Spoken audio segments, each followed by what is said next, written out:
I'm just going to have fun with it. I think Florida's the 12th best team in the country, even though they played terrible against South Florida team. They were favored by 18.5 points against at home. No. Florida does not deserve to be ranked anymore.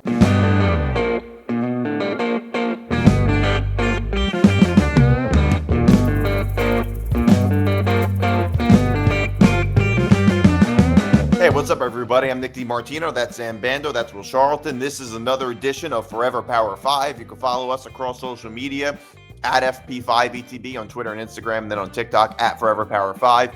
You can follow me on Twitter at Nick DiMart, Will at Will Charlton, H13, and Zan at Zain Bando 99. And the Empty the Bench Network across social media at ETB Network. You can watch all Empty the Bench shows on youtube.com/ETB Network, and you can listen to Forever Power 5 wherever you get your podcasts. And this show, and by the way, make sure to like and subscribe. And this show is presented by Playback. Stay tuned for later in the show to find out more. All right, so it was a little bit of a light week this past weekend. I think the NFL was kind of overshadowed college football, but there were a few notable games, namely Florida. South Florida upset Florida. I don't know if we picked this game on this show. We didn't. We didn't. We should have. Although we did pick it on my gambling show, Unnecessary Wagers, which you can find on YouTube. And I loved I told you guys to hammer South Florida first half. I feel dumb not making that game my underdog money line pick. But I guess I was kind of, by the way, Florida, they were favored by 9.5 in the first half. This is a very South Florida thing. And it was 18.5 the regular game, or was it 19.5 the regular game? I'm trying to remember. Regardless, it was a lopsided spread. It was a three-score spread. So if the first half was 9.5, it means it was probably around 18-20 or something like that. I think it was a little less than that for the whole game. Okay, that's what I thought I saw. Yeah. Mm-hmm. So we have ourselves a new group of 5 favorite for the playoff right now. Yeah, I guess you.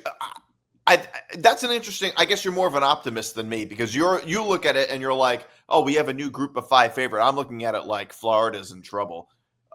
And I think that seems to be what people are talking about. Like Florida's in a lot of trouble. There's two sides of the street right now. Yeah, in a weird way, it doesn't surprise me because it's a very Florida thing to lose this type of game. Oh, totally. Yeah. Like Florida historically has struggled against South Florida. Which is funny. Yeah. I want to say the last time they played, it was a similar situation where South Florida beat them in Gainesville. I want to say that was what happened last time South Florida went there. And also, South Florida, they tend to play up to their competition. Don't forget, they gave Alabama a run for their money, at least in the first half last year. And Miami struggled against South Florida. And South Florida, they always seem to play these teams really tough. I think the biggest problem with Florida is that usually their teams aren't all that bad, but they dig themselves in this hole early in the season, and their schedules are always such gauntlet. Their schedule every year is always such a gauntlet, especially now that the SEC has done away with divisions.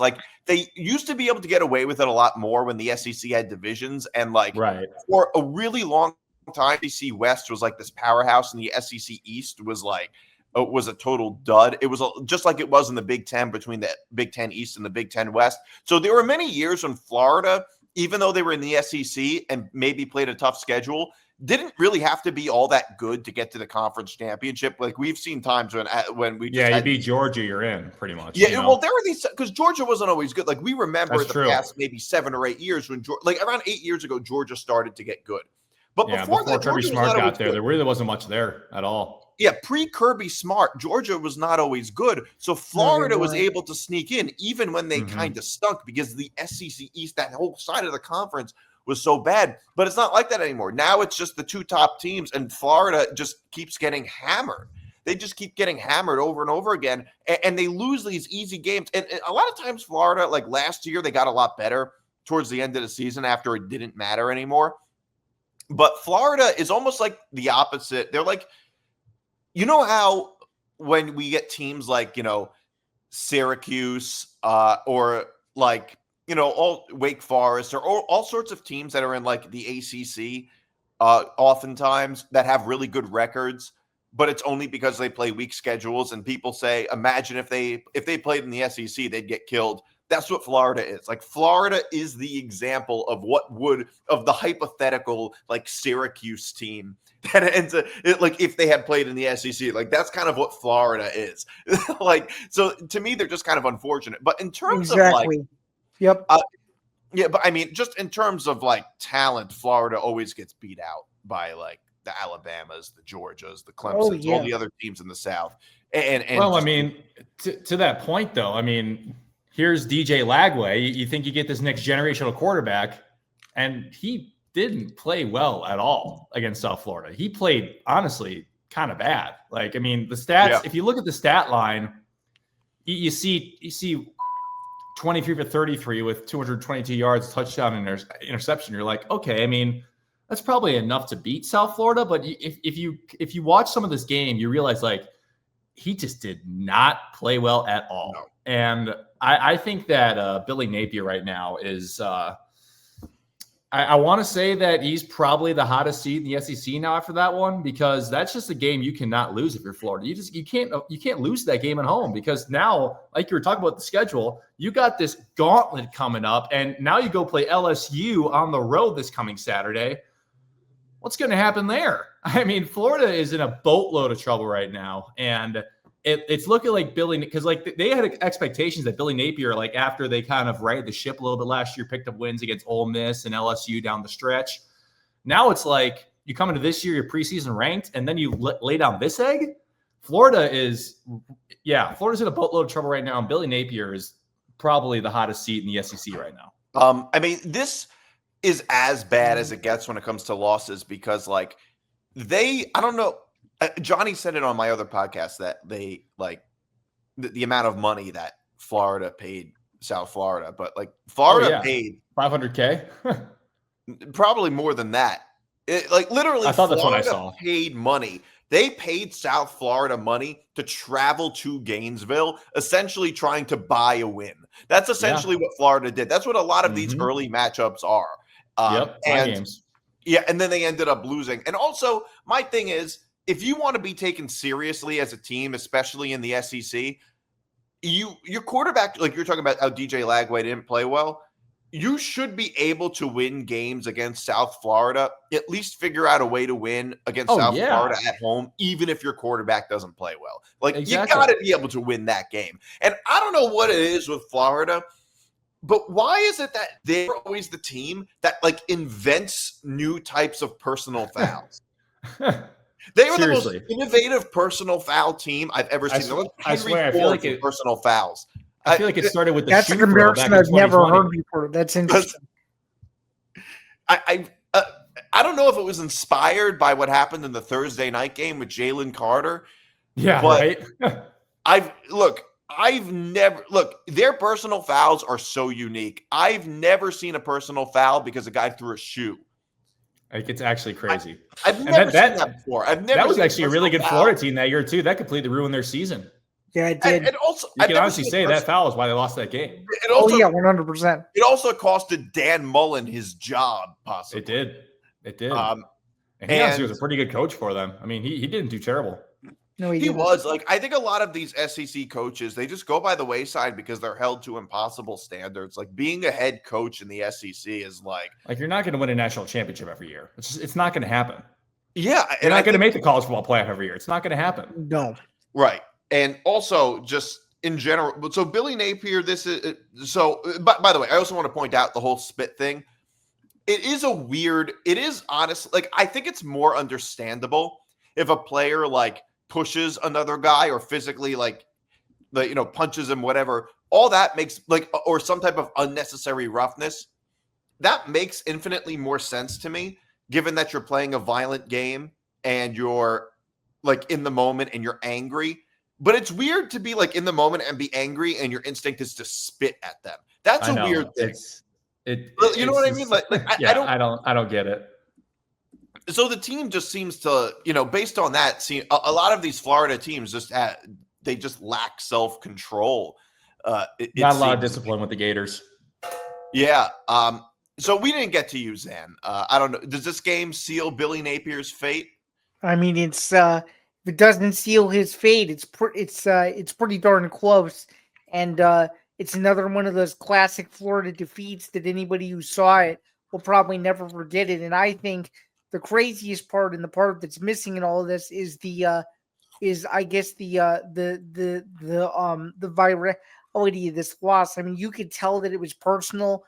For some of that South Florida coaching staff, you could tell that they had believed all week that they were going to go in there and beat them, and it was one of those kind of sticking to the media upsets, and it was pretty unreal to see, and it definitely was a shock for sure. And I think it exposed Florida in more ways than people may have anticipated from previously.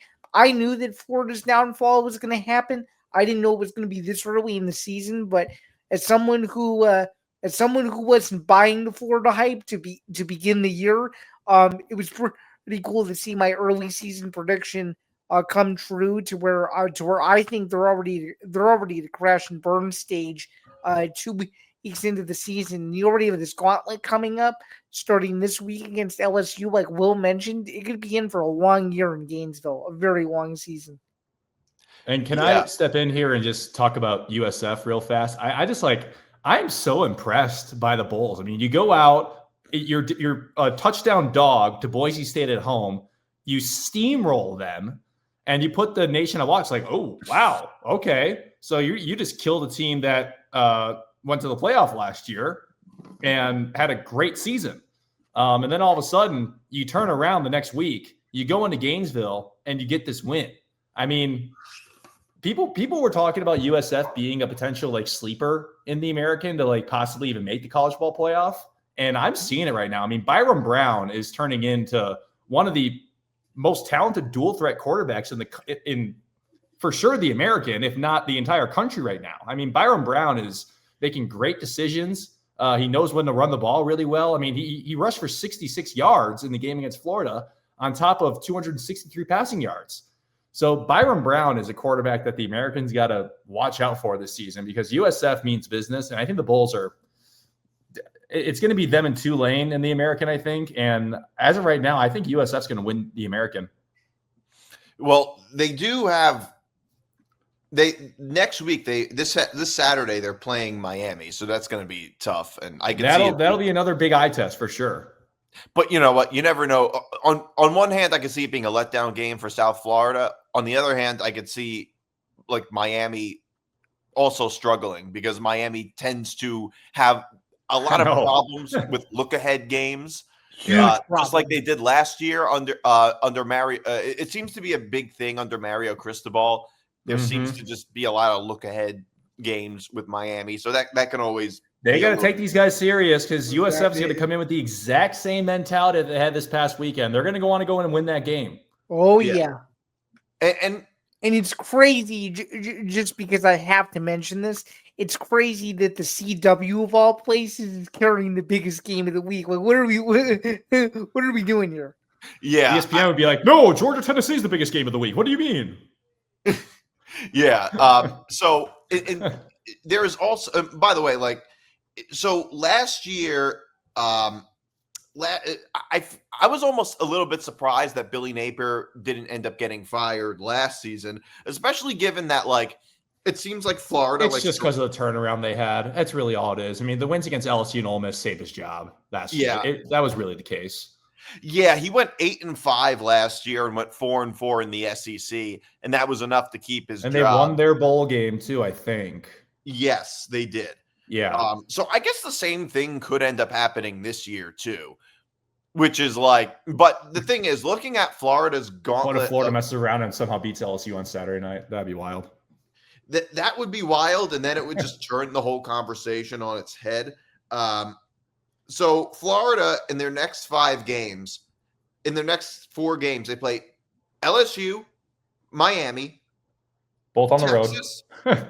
Texas A&M, and Miami, all those games on the road except the game against Texas, which probably they're going to lose by a lot anyway. And then they play Mississippi State. So there's like a really solid shot that Florida ends up losing 5 in a row, and they start the season 1-5, with their only win being against Long Island. I didn't know there was a college called Long Island. I didn't even know that college existed. You could have made it up on the spot, and I'd be like, it would be just as credible to me. So Long Island Sharks. Come on, Nick, you're a New York guy. Yeah, I am, but I was like, what? There's a college called Long Island? I didn't know there was just a general Long Island college. It would be like if there was a college called New Jersey. I want to say they're in the Northeastern Conference. Like, what? So, and then they play Mississippi State, which, okay, you got to win that game. And then after that, they play Georgia. So there's a really, they're playing at home, but there's a solid chance that not only they go 1-5 and then go, or start the season off 2-6. Oh, hey, with how Mississippi State's looked, that's not a gimme. I mean, don't get me wrong. I think that later in the season, Florida can end up actually not being so bad because sometimes they play up to their competition, especially when they have nothing else to play for. It's true. So you never know. Now, I do want to talk about this. Ole Miss out of the playoffs last year. Yeah. Sure did. Yeah. Out of spite, basically. Whatever that was. Literally. Yeah. So there's this AP voter who is ranked Florida higher this week after a loss to South Florida. I am convinced that she had no idea that South Florida even won, which isn't an excuse for her. It's just unbelievable to even say that sentence. How are you an AP voter if you? I just don't get how you're allowed to have an AP vote if you. They should give me or you, Will, her AP vote. That's what they should do. Well, here's the thing. What qualifications do you have to have an AP vote? That's a great question. You have to have a couple, so you can't be associated with any school you cover. You have to either write for a national outlet or a local outlet, and you basically have to be invited to become an AP voter. Like not anyone can just become one. It's almost like a passing of the baton. So if someone gives up their vote, that opens up eligibility for other people to take that vote. From what I understand. Well, here's the thing. It doesn't surprise me that somebody who's in the AP would not be able to justify their vote because the only thing surprising about this to me is that she would publicly come out and say it, that we even know about this. But you also have to remember, look in every sport. Look, the most notorious is baseball Hall of Fame voting. But it's like that in every Hall of Fame voting in football too. There's all sorts of like in the Baseball Hall of Fame, for instance. There's a lot of people who used to write about who used to be baseball writers that have hardly watched baseball in the past 20 years. It's just people deciding at the end of the day. Yeah, it is. Well, there are specific think about it. There are Hall of Fame voters in baseball that will never, under any circumstances, vote for a player first ballot. There was somebody who didn't vote for Ichiro as a first ballot Hall of Famer. I think there was somebody who didn't vote for Ken Griffey Jr. I think there was somebody who didn't vote for Derek Jeter. So there's all sorts of voters in general in sports that are actually far more consequential than the AP. The Hall of Fame, I think, is more important than the AP. The AP doesn't really count for anything. That just have no justification for how they vote. So it doesn't surprise me that this type of person on the AP exists, especially when you look at some of their voting patterns that are often don't really make a ton of sense. But to me, the way I see it is that, well, do you want me to play the audio first? I'll play the audio first. Yeah, of course. I'll play the audio. As far as what my votes are and what my process is, I wake up early in the morning after covering a game late in the night before. Don't want to go too much into my process or logic, but I will say I appreciate everybody's interaction on social media and all of your feedback. There's tons of people that vote on the AP poll, and it's not a perfect system, but at the end of the day, no matter who you pick, it does even out because there's so many people who vote. And like I said, it's really fun for discussion. It doesn't, probably matter in the end, but I'm glad that people are having a really good time with it. Oh my God. She's just wrong because there are few people who vote in the AP poll. Not a lot of people. There's only a handful of people. Isn't there what is it, like 40 or 50? Yeah, it's a very small sample size. Yeah. It's a very small sample size, I guess. And by the way, there were some ballots that were as worse as hers, if not even worse. I'm sure there probably there always is. There always is. I mean, I like you guys were saying, I mean, it's almost hard to believe these people actually watch football sometimes when they submit these ballots. It's like you are given a responsibility to not only watch football, but keep track of like every game because you are an AP voter and you are responsible for giving teams their ranking for the next week and then the week after that and the week after that until it doesn't matter anymore come like week 8 or whatever it is, the college football playoff rankings come out. So just hearing this makes me think that like it's just something she has. Like it's not a privilege, it's not an honor, it's just something she has. And she's just like, oh, I'm just gonna have fun with it. I think Florida's the 12th best team in the country, even though they played terrible against South Florida, team they were fair by 18.5 points against at home. No. Florida does not deserve to be ranked anymore. But and if anyone is Florida ranked still, it's ridiculous. I agree. Here's the thing. I could see an argument for maybe that for them being a top 25 team, but there's no way you can justify moving them up after a loss. That makes no sense. Especially how bad they played. I don't even think there's an argument for them being a top 25 team. You're right. They're probably you don't. It's not like they're winning against Long Island was that impressive, right? And you don't lose at home as an 18-point favorite. No, you don't. So yeah, given that their only win is against Long Island, I don't think that. Come on, man. I mean, come on. Really, what are we doing here? Yeah, it's ridiculous. And yeah, I agree. They probably shouldn't be ranked. But I mean, even if you are going to have them ranked, you can't move them up. Now, what I'd like to see is what her ballot was last week. Like that is like, because I think Florida last week ended up being ranked number 13. Oh my. I'm going to see if I can look this up real fast. I'm going to see if I can find her. There's no way. Do you even know the person's name? Yeah, her it's name like, is it's like Heather Haley. something. Haley, yeah. Yeah. I don't know. Can you find it? There's like a account on Twitter or X, I guess I should say, that does post like what every AP voter puts in their poll per week. I can't remember what the account I'm not trying is, but like, Will, you might appreciate this. I'm not trying to be the guy that diverts to our school. Like, it's clear that she hasn't watched some of these teams because in the same ballot, she ranks Illinois number 13. Like, what? Yeah. Like, what? Below Florida. Like, what? Were you able to find her week one, her bracket, her list from last week? Yeah, I'm checking right now. Hold on. You guys can keep talking for a minute. Yeah, here it is. So here's the week 3. Okay. Here's the week 3 one at least. Okay. I don't know if I can go back and check week 2. Let's see. This is week 4 though, right? No. This is week 3. Oh, here we go. Okay, week 2. Let's see. Okay. Ballot grid. Okay, so we're looking for Haley Sawyer, right? Yeah, that's it. Should I read all of them or just the ones that might not make sense? Just the ones. No. I just want to see where Florida was for week 2. Florida was ranked 16 for her. So she ranked. She ranked Florida. She moved up in her own poll from 16 to 12. Yes. 14, I think. 14. That's crazy. That's unbelievable. Like that is unbelievable. It's nuts. She also still had Kansas State ranked after she had Kansas State ranked in 19 after losing to Iowa State and barely beating North Dakota. North Dakota, that's right. Where did she have them ranked before? Kansas State? Yeah. Let's see. I'll go to preseason now. What? This is hilarious that I found this. She had them at 12.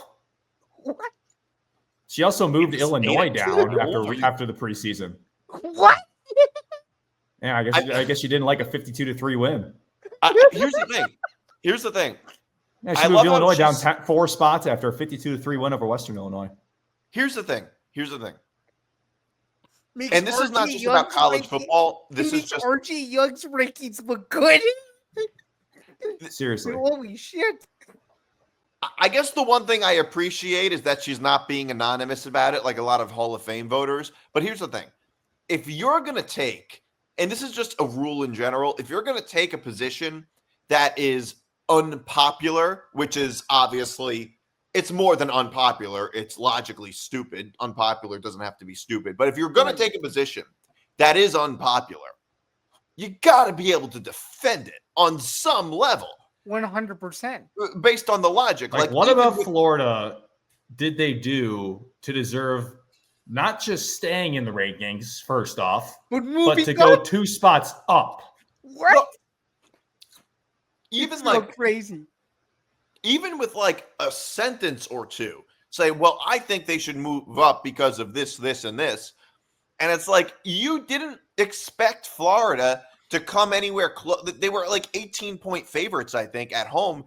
Nobody, like, you didn't think Florida would lose to South Florida. Like, unless you thought Florida would have lost to South Florida even worse, like that's what you expected, how can you justify moving them up? And if you did think that, well, you had them ranked too high in the first place. How'd you have them ranked at 14 if you thought they would get if you thought they would lose to South Florida worse than they did? Like, that's why it makes no sense to me how you can justify moving them up. I genuinely don't even know if she knew that they had lost. Like, she probably did, but I mean, she obviously, and by the way, the best part is that she says, I don't want to get into like she brought up a whole bunch of things that were irrelevant. She's like, I got up early in the morning after covering these teams, blah, blah, blah. Well, to be fair, she is California, I guess. Yeah. Well, here's the thing, though. That's irrelevant to this conversation.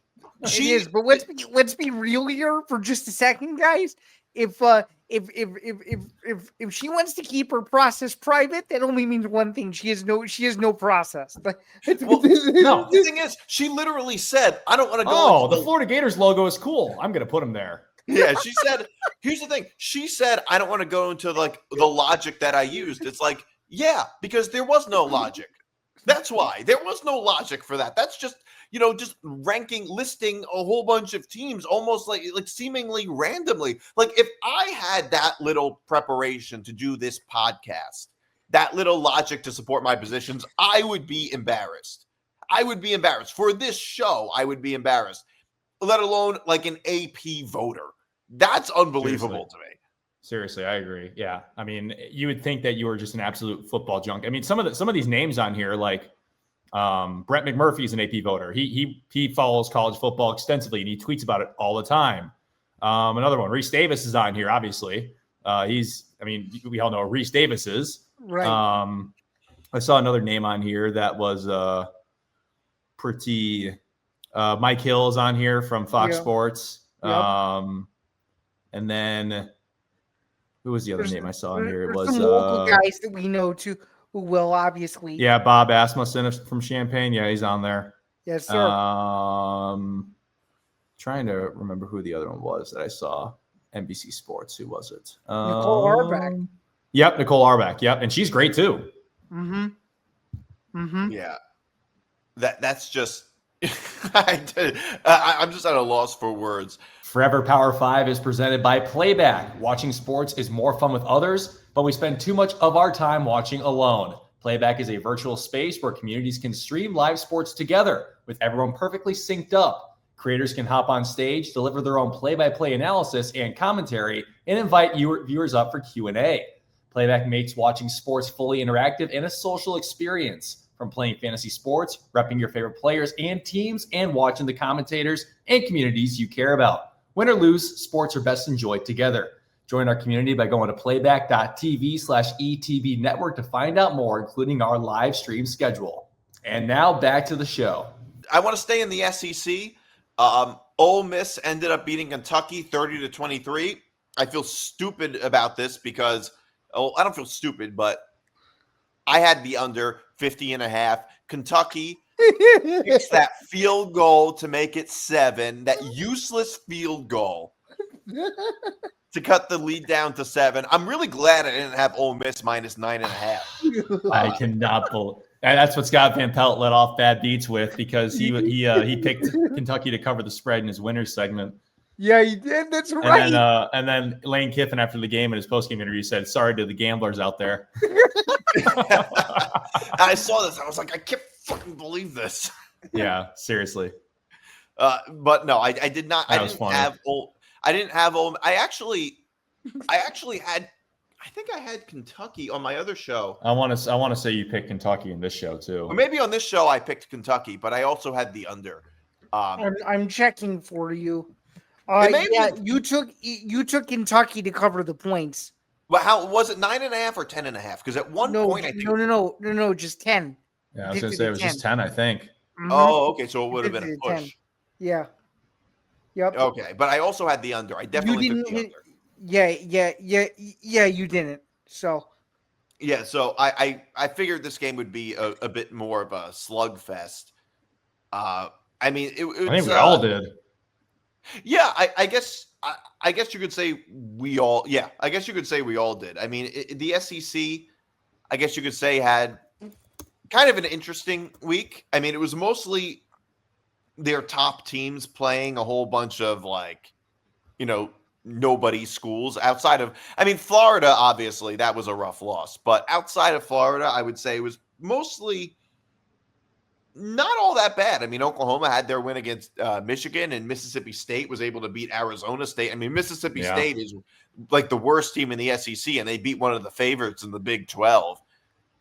I don't know if we can say Mississippi State's one of the worst teams in the SEC anymore after that. I mean, they probably still will be once the once the schedule and the records even itself out. But yeah, that was a wild win for Mississippi State, regardless, though. Mm-hmm. Yeah, and a pretty terrible. I mean, don't forget they were up 17-0. Arizona State scored 20 straight points just to throw an interception at the end of the game. Mm-hmm. So I do want to get into some picks because we don't have to get into all the other stuff. I just want to get into some picks. Clemson minus 3.5 at Georgia Tech. Over under is 54.5. I'll go first. I like Clemson in this game to cover the spread, although the half a point scares me a bit. I am not too high on Clemson this year, although I think they can definitely come out of the ACC because the ACC stinks. But I could definitely see them making the playoffs again just because their schedule is not going to be – just because that conference is not strong. I think they're going to want to prove something. After how they played against Troy, they had to come back and beat Troy. They played terrible in that game. They won. They took care of business, but they didn't look good. And I think they're going to want to prove something against Georgia Tech. Like, even though it's not a loss, but to me, this strikes me as a bit of a bounce-back game.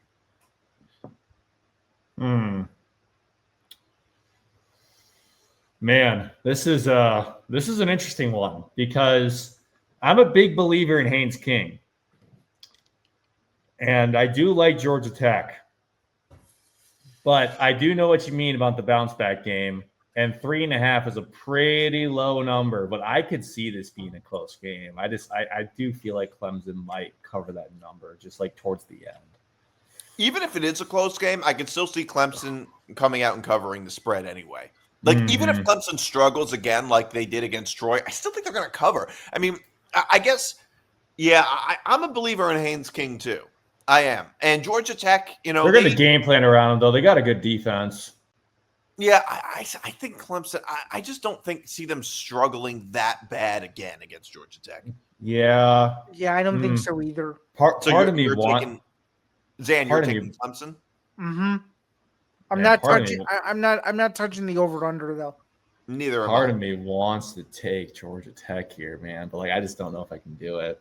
It's just it's one of those things that I feel like there's value in a Georgia Tech money line bet. I feel like there is, or at least to cover the spread. There is. But so for you, Georgia Tech is like that really desirable object at a museum. The thing is you can't touch.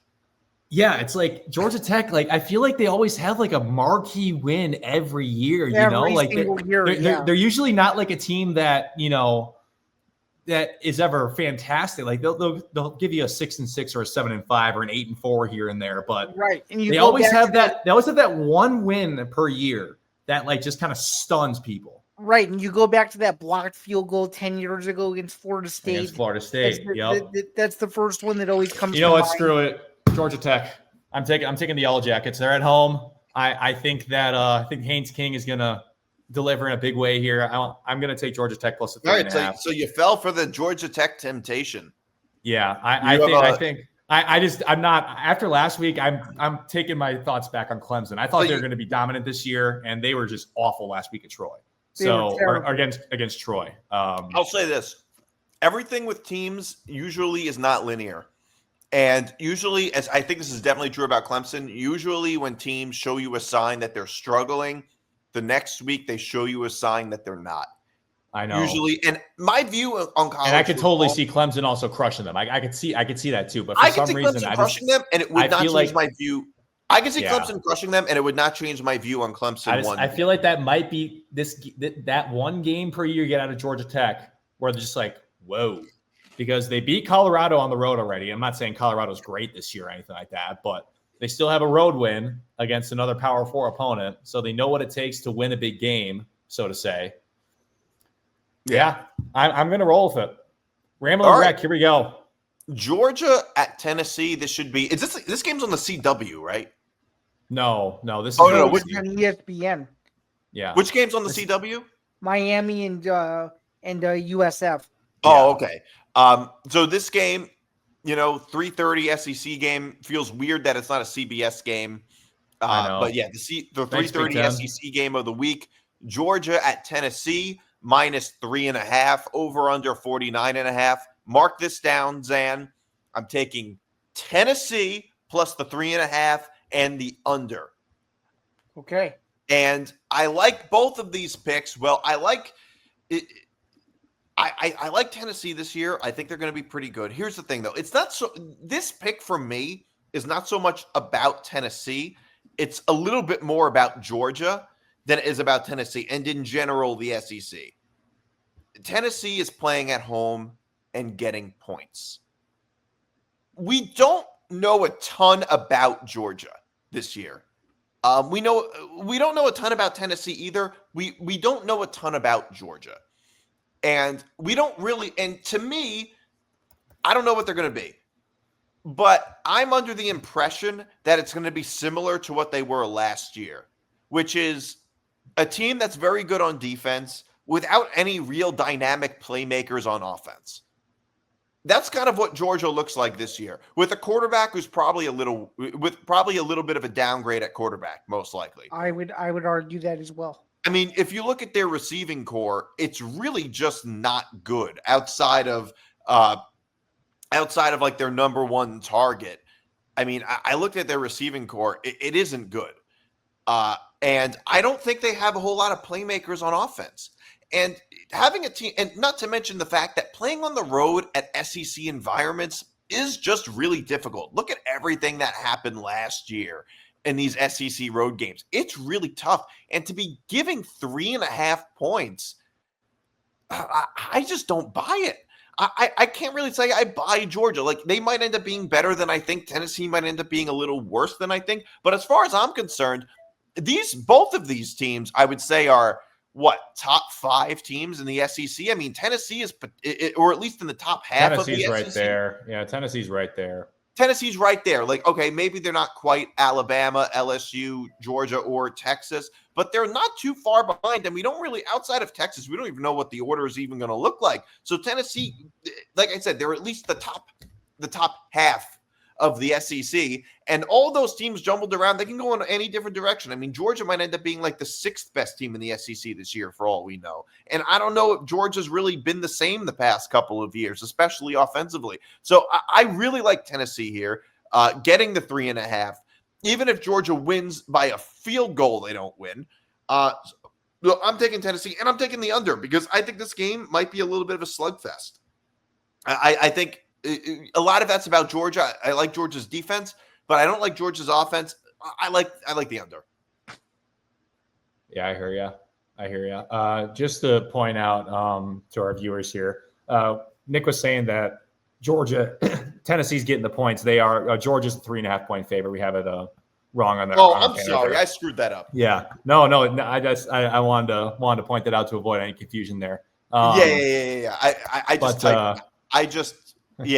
That's my bad. No, you're good. I just want to make sure that there's no confusion there. Yes, that is the correct manner. Yeah. So there you go. Yeah, Nick, I think I'm right there with you. I've really liked how Joey Aguilar's fit in at the quarterback for Tennessee. I think they just have more options, and it's a home environment at Neyland Stadium. It's going to be rocking on Saturday afternoon. Georgia's first road test of the season. It's going to be a big kind of measuring pole or measuring stick kind of game for Georgia. I think Tennessee's already played another power conference opponent. And I think that just looking at this, looking at Georgia, who had a convincing win against Marshall, but didn't really play great last week against FCS Austin Peay. I think that Georgia's going to walk in here and they might get punched in the mouth a little bit. I'm not too pleased with how Georgia is looking. Like you mentioned, their offense, their best option is Zachariah Branch, and he's a transfer in for, I want to say, USC. Yep. Yeah. And, he's very good there, but I don't know. I still think Georgia has some growing to do, and they might win this game. Like you said, if it's a 1 to 3 point win, Tennessee still covers the spread. So I'm going to take Tennessee plus 3.5. And I also do like the under in this one. All right. How about you, Zan? I'm going to disagree with both of you guys. I think Georgia simply is the better coach, and that's what it's going to come down to. I feel confident and comfortable picking Georgia to cover the spread and win the game outright on the road. All right. So you're on the Kirby train. Yep. All right. Texas A&M at Notre Dame. Notre Dame is giving 7. I feel very uneasy about this pick because I don't know what either team is really going to look like. Texas A&M, they are this. Texas A&M every year is like this wild card team. Usually they start off looking pretty good, except the one 3 years ago when they lost to App State in week 1 or 2. But the thing with Notre Dame is I don't know what to make out of them yet. I don't know how good of a quarterback CJ Carr is going to be. It's hard for me to say, but I like Texas A&M to cover the spread. I feel like Texas A&M is the type of team that early on in the season tends to be competitive in these games, and they typically fall apart towards the end. But I like A&M to cover against Notre Dame, and I'm not touching the over-under. I think it's going to be a push. I think Notre Dame wins by a touchdown. So I'm going push, and then I'm going over. I think it's going to be a 31-24 final score. All right, go ahead, Zan. I just think Notre Dame has too many playmakers on offense, and I think CJ Carr looked very solid in the game against Miami. So I'm not worried about them. True. I think Notre Dame's going to be just fine. They're going to win this one by a touchdown. Notre Dame has a lot of playmakers on offense. Yeah. It was just the quarterback play that I'm not saying he's bad. I'm just saying I'm concerned about it. Yeah, I think this number is actually where it needs to be. I think Notre Dame just has a few too many other playmakers than A&M does. I actually think that Notre Dame covers this by about 10, and I don't think I'm going to touch the over/under, but I feel confident in saying that I think Notre Dame is going to be able to protect home field advantage and cover the number. If this game was at Kyle Field, I think it would be a totally different story. I think I'd be going the other way on the number, but I just feel like Notre Dame at home is a different beast, and just playing in that sold-out environment, it's going to be something that A&M really hasn't experienced quite yet, and then I think it's going to come to bite them. So I'm actually going to say that I think Notre Dame wins 34-24. All right. Florida at LSU -7.5, over under 48.5. I love LSU in this game. I think I'm often very big on the bounce back thing for teams like Florida, for teams that just have a bad loss. But I think I just think the talent gap here is too big. LSU is that much better than Florida, and they're playing at LSU. They only have to win by slightly more than a touchdown. And I think LSU looks really good this year. I think they're going to turn a new corner, LSU, this year with Garrett Nussmeier. And I think they're going to – I mean, the quarterback play disparity in this matchup is huge. But I really like LSU. I think they win by like 10 points or more. I think Florida will look a little better than they did against LSU. I think DJ Lagway is just sort of a mediocre, typical Florida quarterback. I think he is too. Garrett Nussmeier might be the best quarterback in the SEC this season. So I think I really like LSU's offense a lot. I think they're very explosive. And I don't think Florida can keep up. Yeah, right there with you, Nick. I usually would pick the bounce back win here too, but I just think the Tigers are just outmatch them both sides of the ball. Better defense, better offense.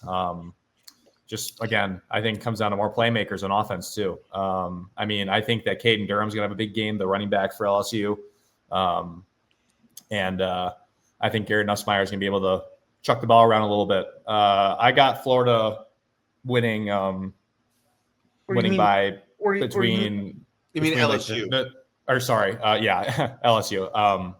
I should say I got Florida losing by I got LSU winning by probably about like 13 to 16 points, something like that. How do you feel about the over-under being at 48.5? Because part of me could see like a 38 to 24 kind of deal. I don't know if they're going to score that much though.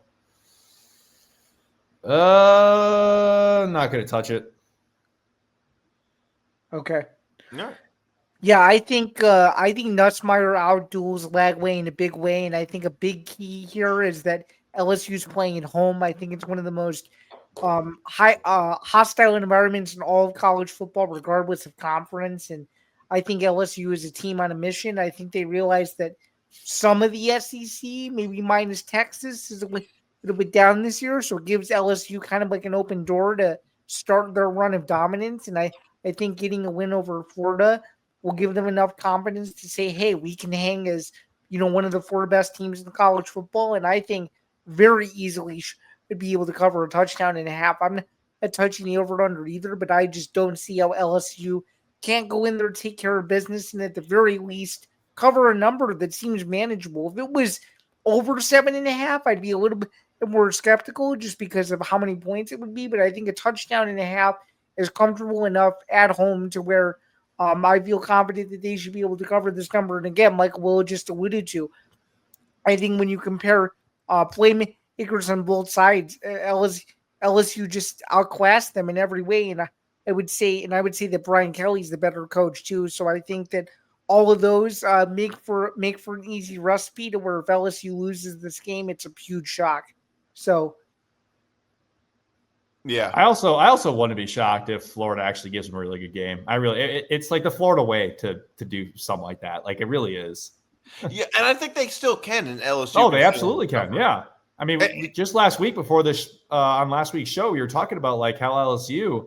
And not like the Alabama LSU playoff situation. And we were talking about like they got a Florida team coming in next year. It looked pretty solid in week 1 or next week. I should say not next year.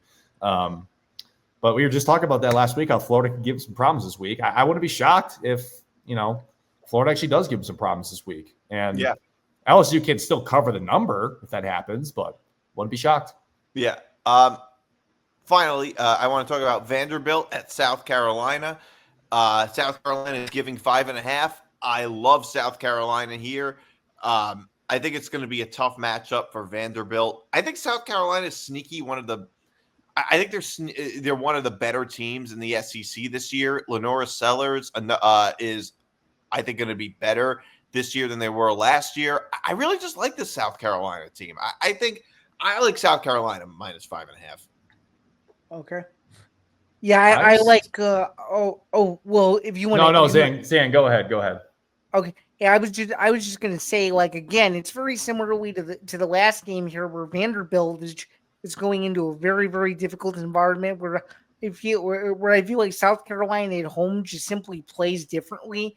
And when Lenore Sellers is 100%, he's to me one of the most underrated quarterbacks in all of college football. And the guy, in my opinion, that just doesn't really get a whole lot of credit. I think this is a game where he easily shows out against Vanderbilt. I think he can throw between 3 and 4 touchdowns too. I think this Vanderbilt team, it's another like feel good Cinderella story, but just talent for talent, skill for skill. South Carolina is the better team, and he should be able to cover this number. And I think I'm going to go a little bit deeper and say that I actually like the under in this game. I think it's a slow start, and I think South Carolina picks it up mid-third quarter and wins comfortably by about between 10 and 14. So it's such an odd number at home. It's just like it's you really feel like it's Vanderbilt. Like I know the Commodores are 2-0 and they've had a couple of nice wins, but it's like it's such a weird number on the road to only be favored they're not even favored by a touchdown at home. And South Carolina is a very good team. Wisconsin and Alabama -20. Oh, sorry. I didn't make my pick Did yet. you not make your pick yet? No. Oh, I'm sorry. I'm so out of it today. I'm screwing everything up. I don't know why. I felt like you made the pick. Yeah, go ahead. I'm sorry. Go ahead. Pick. But I mean, to keep it short and simple, I mean, I feel like you kind of have to pick South Carolina here, right? Like they're at home. Lenore Sellers, I mean, they play fantastic when they're at home. I just don't see a way in which Vanderbilt's a good team. They're not South Carolina though. And if this was in Nashville and South Carolina's getting 5.5, then you're talking differently a little bit. But they wouldn't be getting 5.5 if they were playing in Nashville. I know. That's the thing. It's like I think it's just too low of a number to not pick it. I think South Carolina could for sure win this by a touchdown, if not more. And I just think again, South Carolina's just the better team here. I mean, they're at home. So yeah, South Carolina, and I'm with Zay. I'm going to go under. All right. Okay. Wisconsin at Alabama. Alabama's giving 3 touchdowns. Over under 46.5. I really, really like Alabama here. Everybody's doubting Alabama right now. Alabama is the type of team. I guess Clemson's a little bit like this too. When after a really bad loss from 2 weeks ago, and everybody's doubting them, they feel like they have something to prove. They're playing in Tuscaloosa. Wisconsin is terrible. They've got to be one of the bottom teams in the Big Ten.